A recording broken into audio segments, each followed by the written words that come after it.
Esto es Caminante, historias resonantes de la migración por Europa.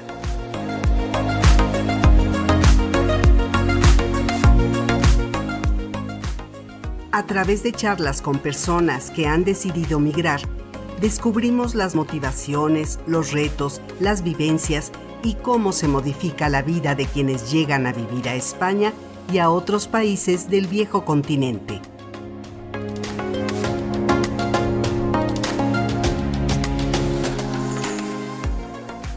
En este podcast hablaremos con personas procedentes de América Latina, quienes nos contarán qué han aprendido y la manera en que han construido sus nuevas etapas de vida con la conducción de la periodista Norma Saldaña.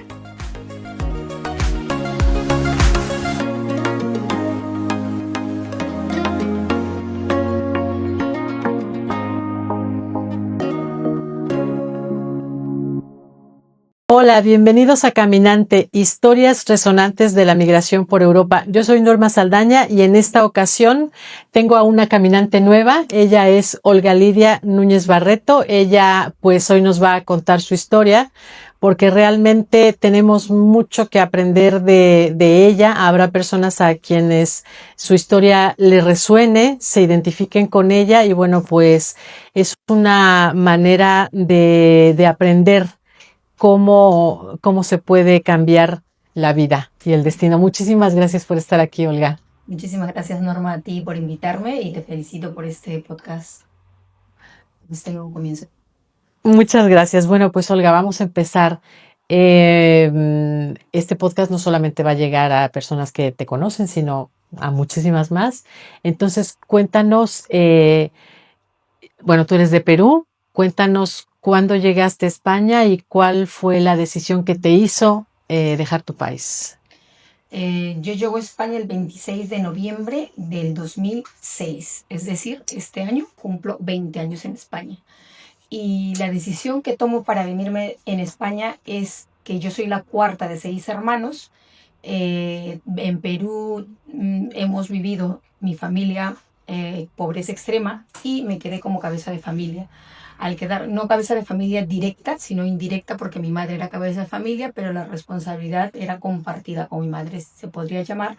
Y mis hermanos pequeños, para ese tiempo, eran pequeños, pero el que sigue el quinto, digamos, ya tenía un niño, una niña, un niño con 16 años, 17 años. Y claro, la situación se iba como que siguiendo la situación, digamos, de mis familiares. Se repetía el patrón. Se repetía el patrón. Entonces, mi hermana mayor, perdón, ya estaba aquí en España y yo dije, pues, yo terminé la carrera. Yo he tenido... ¿Carrera de qué? Yo soy profesora de educación primaria en Perú. Terminé la carrera y yo tenía claro siempre mis objetivos, que iba a ser profesora, que iba a ser empresaria en Perú y que iba a enseñar.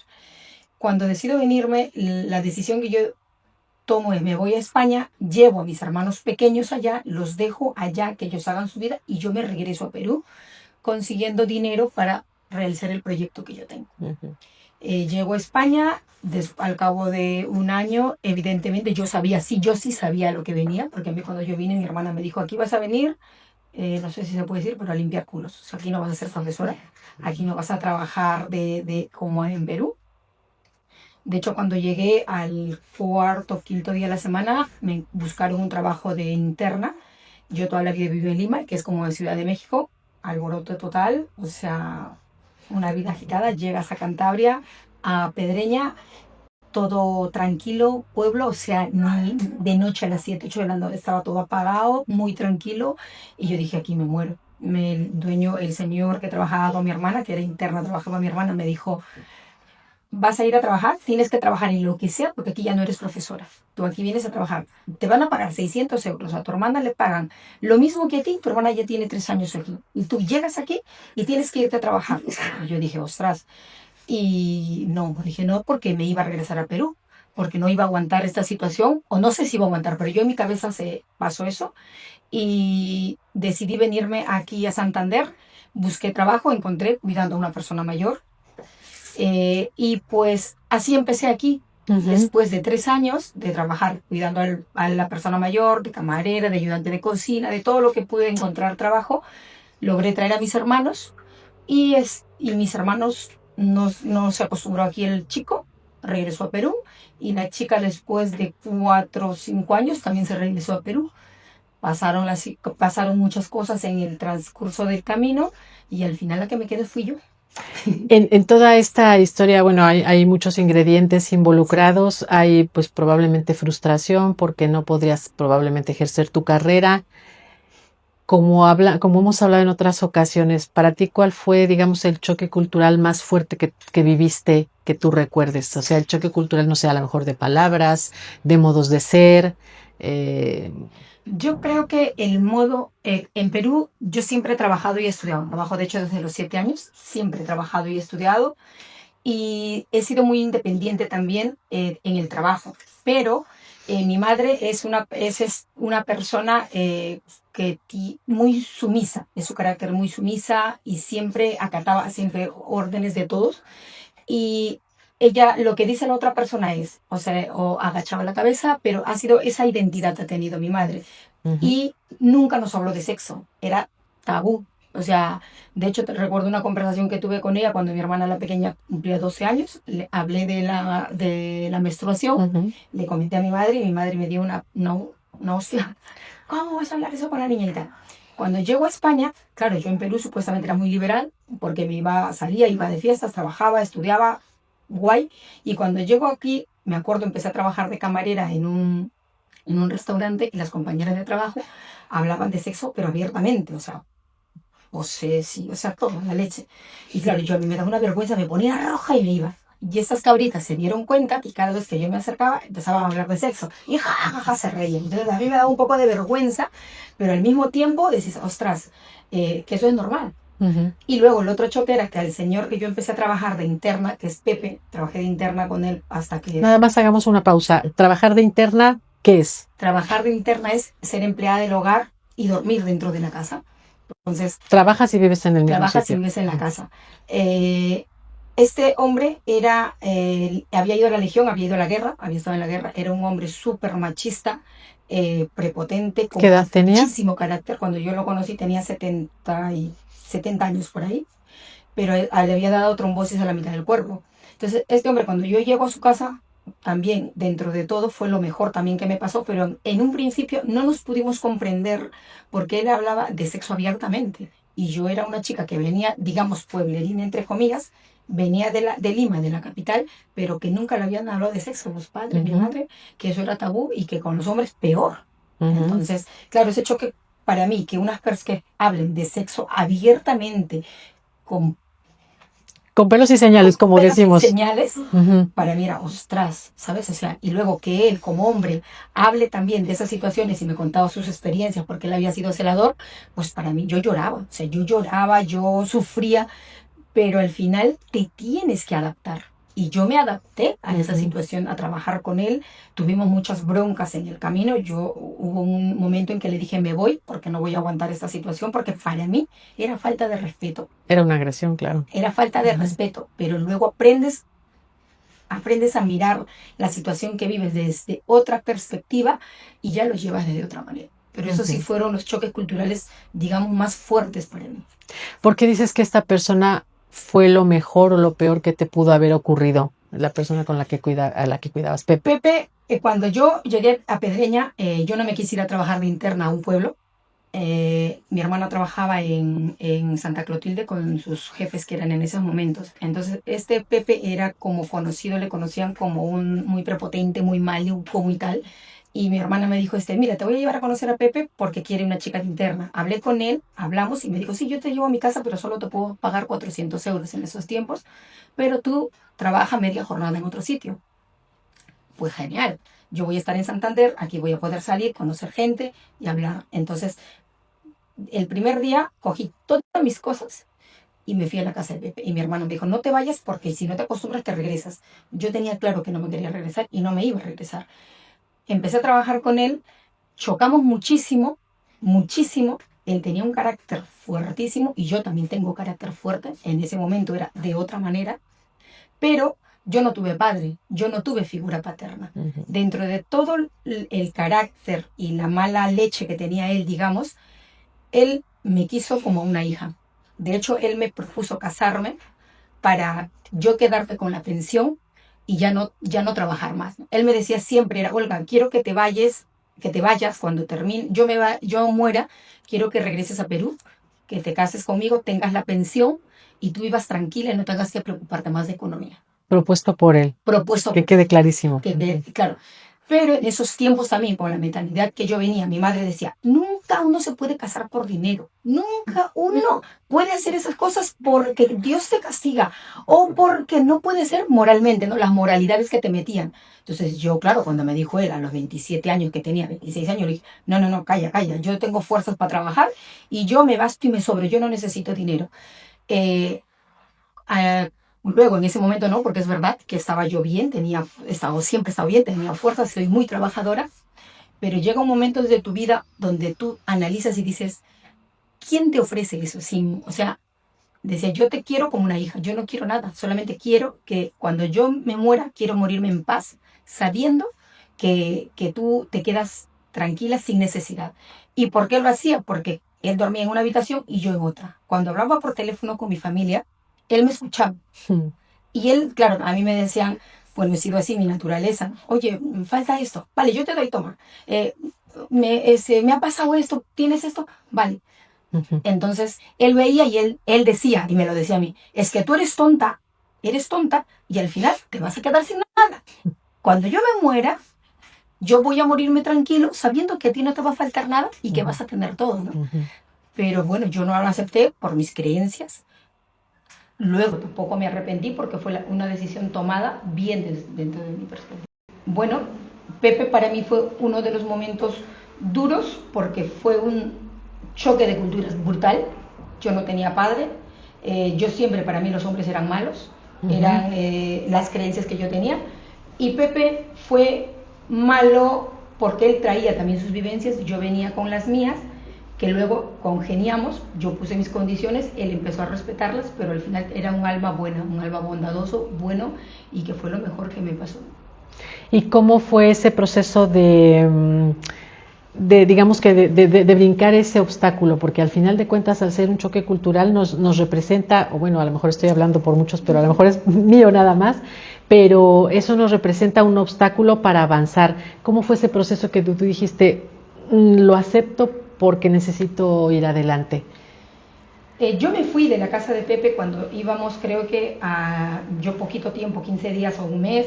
Yo me fui porque eran un poco fuertes las palabras de él. Entonces me fui, le dije, no, yo me voy porque al final yo puedo trabajar y me voy. Me llevé mis cosas y me fui. Él me llama y me dice, niña, no tengo para comer, ¿puedes venir? Entonces, claro, es un ser humano, me da pena y también hay que ser realistas. A mí también me convenía estar ahí trabajando, eran 400 euros, no pagas casa, no pagas comida, entonces tú pones tus condiciones. Yo hablé con él y le dije, mira, tú tienes que respetarme, tienes que respetar estas palabras, no me gustan, pero es que eso no es malo aquí, me decía, eso no es malo aquí, eso es normal. Vale, pero es que para mí no. Como para mí no es normal, no hables esas cosas delante de mí. Vale, ya está, se enfadaba, pero o sea, lo asumía, porque él también estaba malito, no estaba al 100% bien, entonces era, yo creo que interés en ambas partes, porque él me pagaba 400 euros, yo estaba todo el día ahí, trabajaba afuera también, porque cuando trabajaba en la mañana le dejaba el desayuno hecho, cuando llegaba de trabajar, trabajaba en Lupa, llegaba de trabajar, hacía la comida, comíamos juntos y en la tarde echábamos la siesta. Veíamos las películas, vi muchísimas películas por él, entonces era un acompañamiento mutuo, digamos, una conveniencia en ambas partes, porque al final esa era mi casa, yo lo veía como un padre y él a mí como una hija, y él siempre me dijo, tú eres la hija que yo nunca he tenido. Okay. Y fue a la vez duro, pero me sirvió para apalancarme también y seguir mi camino, ¿no? Y sabía que yo no iba a ir de ahí hasta que él se vaya. Y de hecho, pasó un tiempo, mi hermana regresó, llegó a la casa de él, ahí nació mi sobrino, yo ya me fui a trabajar, mi hermana ya trabajaba con él, pero yo seguía viviendo en la casa con él, con mi hermana y mi sobrino. Al final hicimos una familia con Pepe, mi hermana, mi sobrino, y nos fuimos de ahí hasta que él falleció. Cuando él falleció, en la ambulancia me agarró la mano y me dijo, yo de aquí no voy a salir, Olga, pero me jode porque no nos hemos casado. Y ahora yo me voy y yo no sé qué va a ser de ti. Y yo le dije, tú tranquilo, que yo voy a trabajar, yo voy a salir adelante y yo voy a estar bien. Y decía, del más allá te voy a mirar. Siempre te voy a mirar. Bueno, y realmente la promesa, digamos, así que le hiciste a Pepe de que tú ibas a salir adelante, de que tú ibas a trabajar, pues digamos que se cumplió, la cumpliste al 100% porque hace unos cuantos días tú presentaste aquí en Santander, ante la comunidad, ante todas las personas, un libro que se llama De la crisis a la oportunidad, que es, digamos, un libro pues autobiográfico en el que nos cuentas cómo todas esas crisis que tú has vivido, pues ahora te llevan a estar en un lugar mucho mejor. Digamos que has sorteado la situación, pero ¿qué pasó para que Olga tuviera que llegar hasta ahí? ¿Cómo fue ese proceso?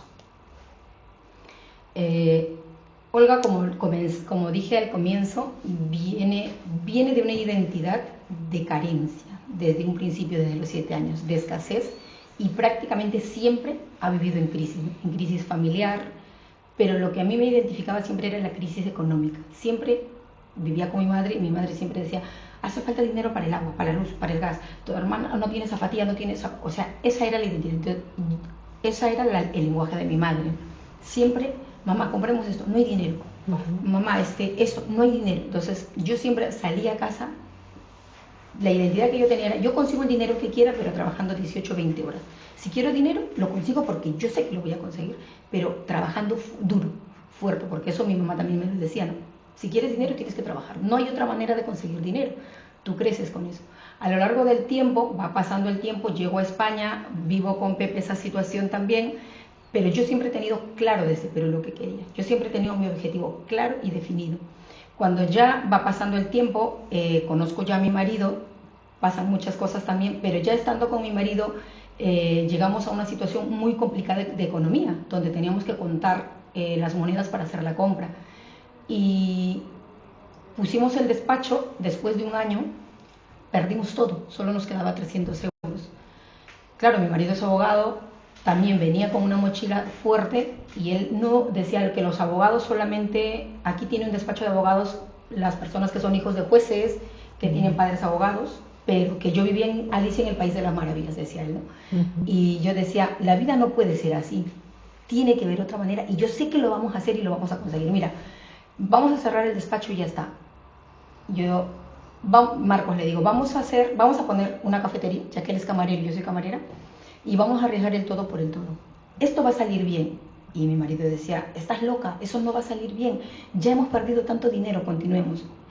Hemos pasado tantísimas cosas, tantas carencias, tantas situaciones malas, y siempre hemos salido adelante. Entonces, esta es la definitiva.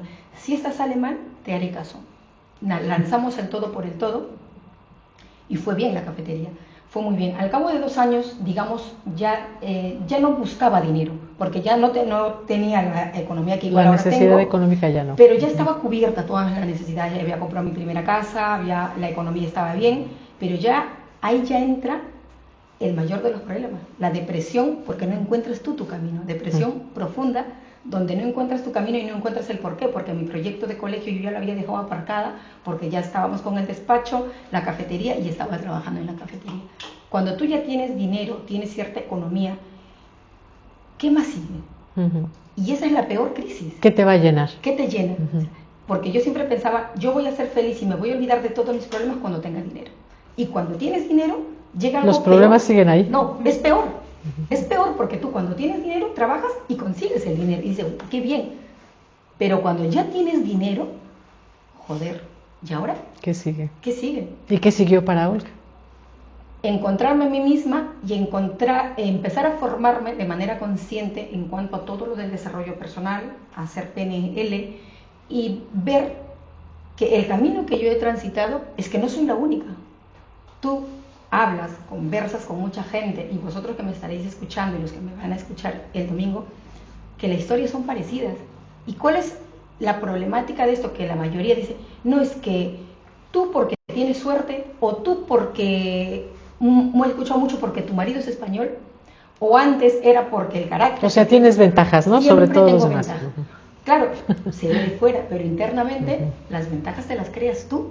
Entonces, si tú tienes una crisis, una situación complicada, te ha dejado tu pareja, no tienes economía, tu negocio te va mal, reenfoquemos la problemática que tienes. Entonces, tuve que reenfocar todas las situaciones que viví, una por una, plasmarla en un libro y decirles a todos que si yo he podido, porque yo también vengo de abajo, muy abajo, o sea, yo soy una niña que trabaja de 7 años, he crecido sin padre, prácticamente estuve como cabeza de familia con mi madre, y yo siempre, además, hago una reflexión con muchas personas, o yo me decía cuando era más joven, decían, si yo no hubiera tenido la carga de mi madre probablemente, o la carga de mis hermanos que yo me las impuse, yo siempre decía, yo puedo ser mejor, porque no tengo esa carga, porque no era yo sola, o sea, la carga, yo cuando llegué a España y empecé a trabajar con Pepe, yo podría haber hecho una carrera aquí, porque solo trabajaba con Pepe, tenía casa, comida y 400 euros, podía haber hecho una carrera, pero yo tenía que mandar a Perú. Entonces decía, si no tengo la carga, podría haber sido mejor, o estaría en la NASA. Pero el problema es que si yo no hubiera tenido la carga, no hubiera tenido el aprendizaje de mi madre, de mi padre, de mis hermanos, o de las situaciones que viví, tampoco estaría ahora mismo donde estoy, y haber logrado, o de momento, la economía que también he logrado, que es bueno y que es importante el dinero, por supuesto que es importante el dinero, y que es bueno porque con dinero puedes ayudar a la gente, a las personas que tú quieres, pero lo más importante que el dinero es estar bien contigo misma, es estar bien internamente y encontrar tu foco, encontrar tu para qué. ¿Tú qué le dirías a alguien que por ahora está viviendo una crisis, ya sea económica, de un duelo, de la pérdida de alguna persona, de la pérdida de un familiar, de la pérdida de algo? ¿Qué le diría yo a las personas? Que la crisis que tú estás viviendo ahora están viniendo o lo estás viviendo para encontrar tu verdadero potencial. Hay un dicho que hablamos mucho en PNL o en el ámbito del desarrollo personal, que Dios no te da las cosas que tú quieres, Dios te da lo que tú necesitas aprender. Y si estás viviendo en una situación difícil, complicada o una crisis de cualquier índole, es porque necesitas aprender. Y pregúntate, ¿para qué? ¿Para qué me está poniendo la vida, si crees en la vida, en Dios, en cualquier cosa que tú crees? ¿Para qué estoy viviendo esta situación? Y la respuesta tiene que ser para aprender, para ganar o para aprender. Y necesitas aprender eso. Ahora, después de que lanzaste tu libro, ¿qué sigue para Olga? Olga ya es empresaria, Olga ya tiene una economía, digamos, firme. ¿Sí? ¿Qué sigue ahora para ti? Yo estoy volviendo a mi esencia, digamos, o a lo que mi objetivo de vida, mi para qué de la vida, siempre ha sido ayudar, siempre ha sido enseñar. El proyecto en Perú que yo tenía era tan definido que era cambiar la mentalidad de los niños, de los jóvenes peruanos, que la pobreza es cuestión mental. No es tú naciste pobre y pobre vas a morir, tú naciste con una condición y así te vas a quedar toda la vida. Eso es mental, porque todo lo que tú quieres, absolutamente todo lo que tú quieres, puedes conseguirlo, sea dinero, sea lo que tú quieras, puedes conseguirlo. Tienes que estar dispuesto a pagar el precio. ¿Qué quiere decir con eso? Si tú quieres ser, como mi hijo, hablamos mucho con mi hijo, él quiere ser futbolista, estás dispuesto, lo puedes lograr y lo vas a lograr si quieres, pero ¿estás dispuesto a pagar el precio? Tienes que entrenar tantas horas al día, tienes que comer bien, no tienes que beber alcohol cuando llegue el momento de que puedas beber alcohol, tienes que estar dispuesto a pagar el precio. ¿Quieres ser empresario con grandes beneficios? Tienes que estar dispuesto a pagar el precio también. Tienes que estar dispuesto a pagar el precio. ¿Quieres dinero? Estudia el dinero, estudia la economía. Entonces, solamente céntrate en lo que quieres, modela a la persona que tú admiras y vas a construir el camino que tú necesites, que tú quieras, porque todo es posible, solo depende de cada uno. Pues muchísimas gracias, Olga, de verdad.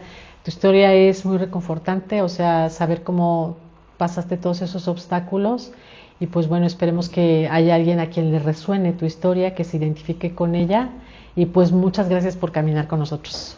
No, muchas gracias a ti. Y bueno, el libro está en Amazon, el que quiera comprarlo. Hay muchos, después de cada capítulo hay ejercicios y está en amazon.com, en amazon.es.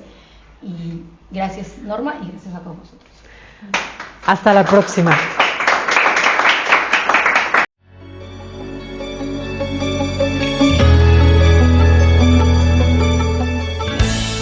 Caminante, historias resonantes de la migración por Europa, es una producción de Norma Saldaña Valdés